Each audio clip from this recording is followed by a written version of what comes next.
Greg, for the opportunity of speaking tonight. It's really an honor to be here.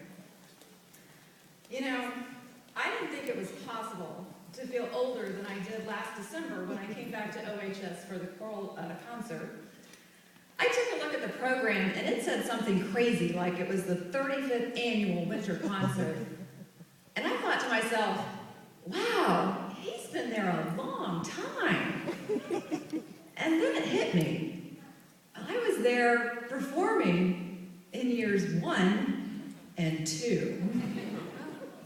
OMG, how old am I? I can't believe this. This cannot be possible.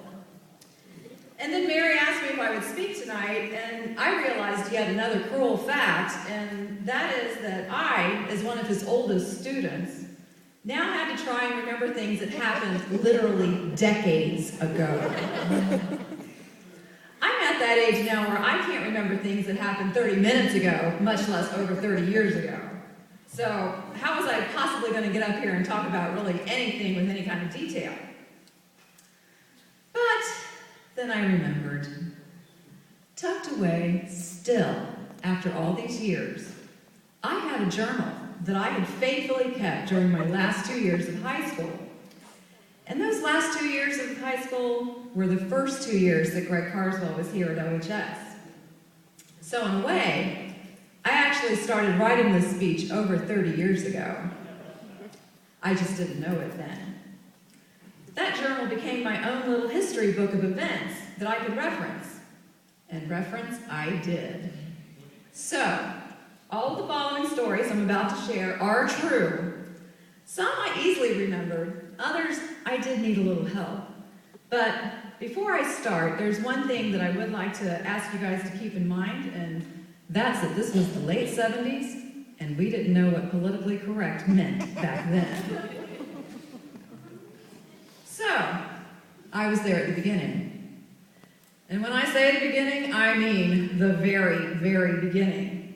I was, in fact, the first student that Greg Carswell ever met at OHS. Most of my own classmates probably didn't know this, but I, along with Melinda Smith, actually made a trip to the school to meet him before school started at the end of summer in 1978. I had a mission, and Melinda was my supporter, and that mission was to get into New Song. I couldn't wait to meet the new director. Now, once school started, Mr. Carswell opened up auditions, and I made it. I got into New Song, and I was walking on cloud 9. The first song we started to learn was a song called Cherish.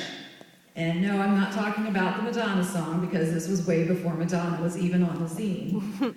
This was a song made famous in the 60s by a group called The Association. Even then, I thought that song was old. But it was a nice song, and I was just having fun learning songs and choreography. The good times were just beginning. With all of our rehearsals, it wasn't long before we started to get to know our new director. And he was pretty young back then. I'm thinking, if I figure right, it was around, what, 23 you were about? 22. Wow. I made you a year older. Anyway, one of the first things we learned about him was that he had a pretty good sense of humor. And, well, that was a good thing, because he had his hands full with our group.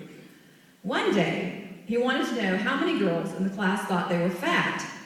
And again, you might want to refer to that disclaimer about we weren't politically correct. Of course, being teenage girls, we all raised our hands, because we all thought we were fat. He then asked the guys the same question, and go figure, all of our guys thought they were fat, too. They were fat. At that point, once Carswell was safely across the room, one of the guys in our group yelled out, "Who thinks Carswell has a fat head? Raise your hands." Well, not being one to keep my mouth shut, and I'm sure you remember that, I piped up with, "Well, I'd raise both for that." And then immediately I heard it. Carswell at the other end of the room saying, "I heard that." And I want you to know, he promptly came over, picked me up, and put me in the trash can.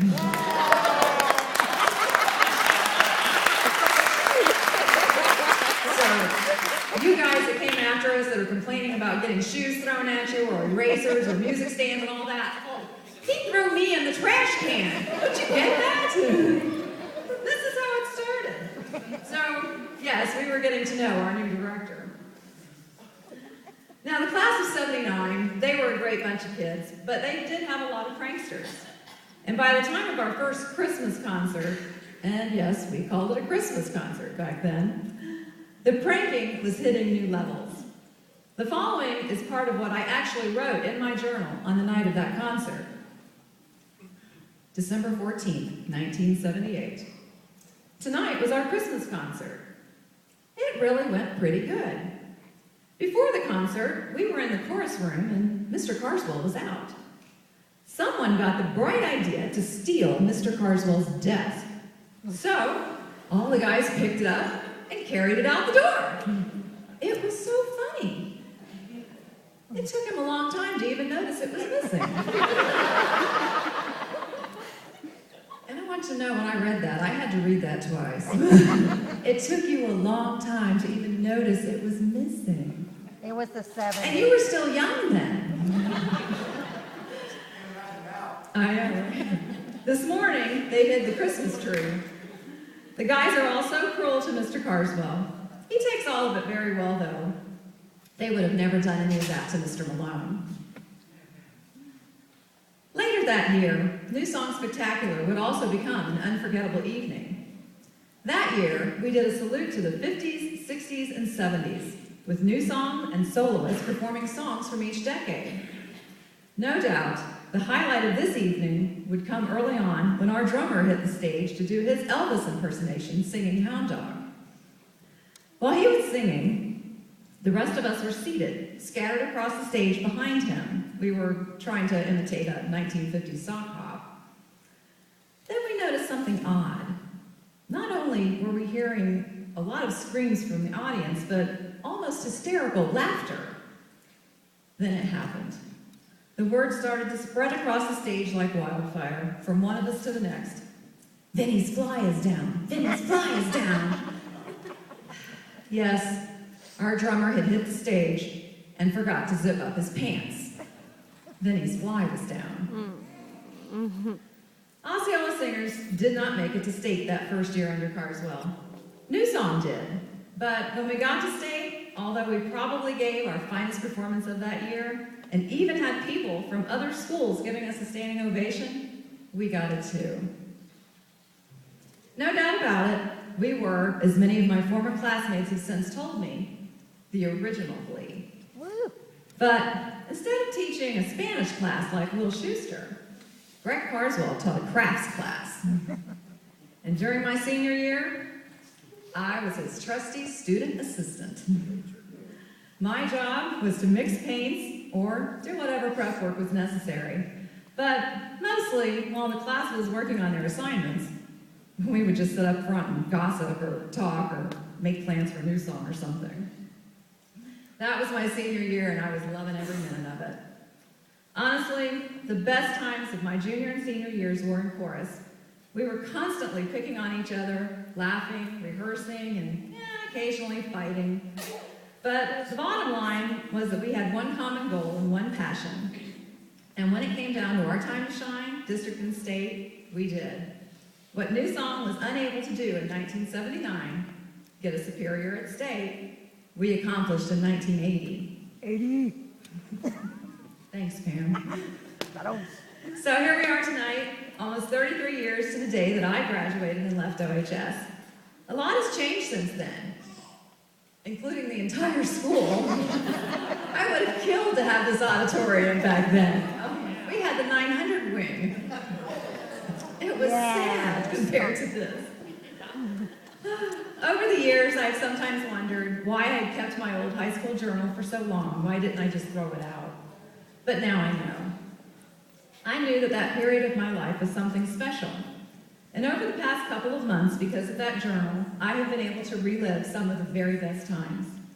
So Greg, I hope that from our time, you remember the best of times, the lasagna parties we used to have, the horrors of the Great Southern Choral Classic, hanging out at Pizza Inn after all the concerts, All the stories you used to share about Beaufort, South Carolina, over and over and over again. All the music we made back then, both good and bad. But mostly, I hope that you remember how much we really laughed. Because that's what I remember most. And I didn't need a journal to remind me of that. So on behalf of all of your first students and myself, congratulations and best wishes on your retirement.